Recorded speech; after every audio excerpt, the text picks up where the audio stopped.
Hello everyone, আমি তোমাদের Pintu sir. WBCS 2024 edit window নিয়ে আজকে একটি ইম্পর্ট্যান্ট আপডেট রয়েছে।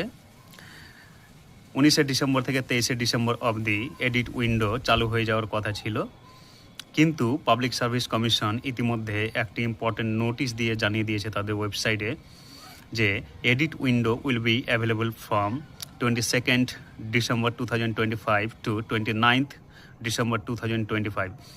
অর্থাৎ আগামীকাল থেকে 29 তারিখ অবধি তোমরা তোমাদের ফর্মে এডিট করতে পারবে। বিভিন্ন জনের বিভিন্ন রকমের হয়তো মিসম্যাচ হয়েছে, ভুল হয়েছে, বা কেউ যদি চাও যে বিভিন্ন আরও কিছু ডেটা চেঞ্জ করতে অপশনাল হতে পারে, বা অন্য কোনো অ্যাড্রেস হোক, একাডেমিক কোয়ালিফিকেশান রিলেটেড কিছু যদি ইস্যু হয়ে গিয়ে থাকে, তাহলে কিন্তু তোমরা এডিট করে নিতে পারবে। কাল থেকে 29 তারিখ অবধি তোমাদের এডিট উইন্ডো অ্যাভেলেবেল হয়ে যাবে। তো আজকে ছিল এইটাই আপডেট। আরও বিভিন্ন রকমের আপডেট পেতে আমার চ্যানেলটিকে সাবস্ক্রাইব করো, বন্ধুদের মাঝে শেয়ার করো, এবং যদি চ্যানেলে নতুন হয়ে থাকো অবশ্যই সাবস্ক্রাইব করে নিয়ে বেল আইকনটি প্রেস করে দিও, যাতে বিভিন্ন ধরনের আপডেট তোমাদের কাছে সবার প্রথমেই চলে যায়। ধন্যবাদ।